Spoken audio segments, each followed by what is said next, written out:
Mutual fund risky हैं, expensive हैं, सिर्फ एक्सपर्ट्स के लिए हैं। नमस्कार दोस्तों, आज हम 7 बड़े मिथ्स तोड़ने वाले हैं सिंपल एग्जाम्पल के साथ।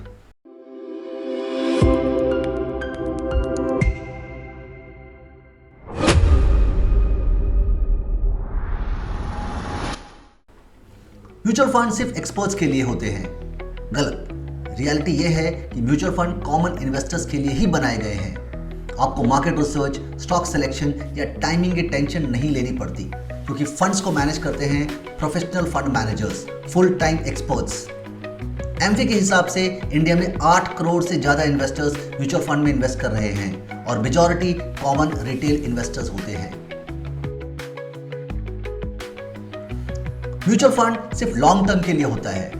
नहीं, म्यूचुअल फंड शॉर्ट टर्म और लॉन्ग टर्म दोनों के लिए होते हैं। अगर आपके गोल शॉर्ट टर्म हैं, जैसे इमरजेंसी फंड, 3-6 महीने की पार्किंग, तो liquid fund, ultra short term funds, short duration funds आपके लिए सही होते हैं। सेबी के कैटेगराइजेशन गाइडलाइंस के हिसाब से लिक्विड फंड्स का पोर्टफोलियो मैच्योरिटी होता है 91 डेज से कम। लॉन्ग टर्म गोल्स जैसे retirement, wealth creation, equity mutual funds perfect होते हैं। क्या म्यूचुअल फंड सिर्फ स्टॉक मार्केट में इन्वेस्ट करता है? म्यूचुअल फंड सिर्फ इक्विटी में इन्वेस्ट नहीं करते, वो इन्वेस्ट करते हैं equity, bonds, government securities, treasury bills, money market instruments. बहुत सारे इंस्ट्रूमेंट्स रिटेल इन्वेस्टर्स सीधा परचेज नहीं कर सकते, जैसे G-Secs के लिए मिनिमम लॉट साइज जरूरी है। म्यूचुअल फंड रिटेल इन्वेस्टर्स को इनमें इन्वेस्ट करने का मौका देती है। तो म्यूचुअल फंड सिर्फ स्टॉक मार्केट नहीं है।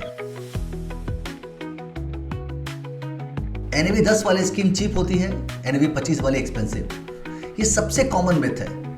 NAV सिर्फ पोर्टफोलियो का मार्केट वैल्यू होता है, प्राइस नहीं। अगर A का NAV 20 है और B का NAV 100 है और दोनों का पोर्टफोलियो सेम है और मार्केट 10% ऊपर गया, तो NAV 22 और 110 हो जाएगी। दोनों में आपका 10,000 11,000 बनेगा। सो लो NAV बराबर चीप और हाई NAV बराबर एक्सपेंसिव गलत कंसेप्ट है। म्यूचुअल फंड में इन्वेस्ट करने के लिए बहुत पैसे चाहिए, बिल्कुल गलत। आप म्यूचुअल फंड में सिर्फ 500 SIP से शुरुआत कर सकते हैं और लमसम के लिए 5,000 का मिनिमम होता है। ELSS फंड तो 500 में भी स्टार्ट कर सकते हैं। म्यूचुअल फंड का एम है स्मॉल इन्वेस्टर्स को बड़े मार्केट का एक्सेस देना। म्यूचुअल फंड में इन्वेस्ट करने के लिए डीमैट अकाउंट चाहिए। नहीं, म्यूचुअल फंड में इन्वेस्ट करने के लिए डीमैट अकाउंट ऑप्शनल है। सिर्फ ETFs के लिए डीमैट मैंडेटरी होता है। बाकी सब आप नॉर्मल स्टेटमेंट मोड पे होल्ड कर सकते हैं। हाई NAV पीक हो गया, अब और नहीं बढ़ेगा। नहीं, हाई NAV सिर्फ ये दिखाता है कि फंड अच्छा परफॉर्म कर रहा है और वैल्यू क्रिएट हुई है। NAV का पीक से कोई रिलेशन नहीं होता। Fund manager stocks buy and sell करते हैं, NAV डायनेमिकली चेंज होते हैं। टॉप रेटेड फंड बराबर बेस्ट रिटर्न्स की गारंटी नहीं। रेटिंग्स डायनामिक होती हैं, मार्केट्स बदलते हैं, परफॉर्मेंस बदलते हैं, रेटिंग्स भी बदल जाती है। एक हाई रेटेड फंड अच्छा स्टार्टिंग पॉइंट हो सकता है, बट फ्यूचर रिटर्न्स की गारंटी नहीं देता।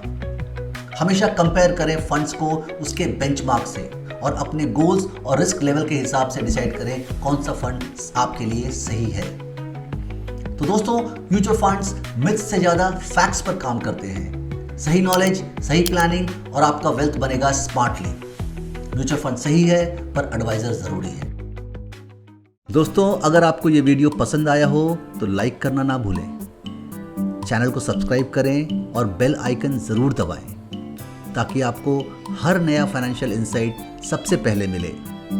और हाँ, कमेंट बॉक्स में लिखिए आपके सवाल या टॉपिक, जिसके ऊपर आप चाहते हैं मैं अगला वीडियो बनाऊं। फिंसडम में हम बना रहे हैं एक कम्युनिटी जो सीखती है, समझती है और स्मार्टली इन्वेस्ट करती है। मिलते हैं नेक्स्ट वीडियो में, तब तक के लिए understand money and plan better.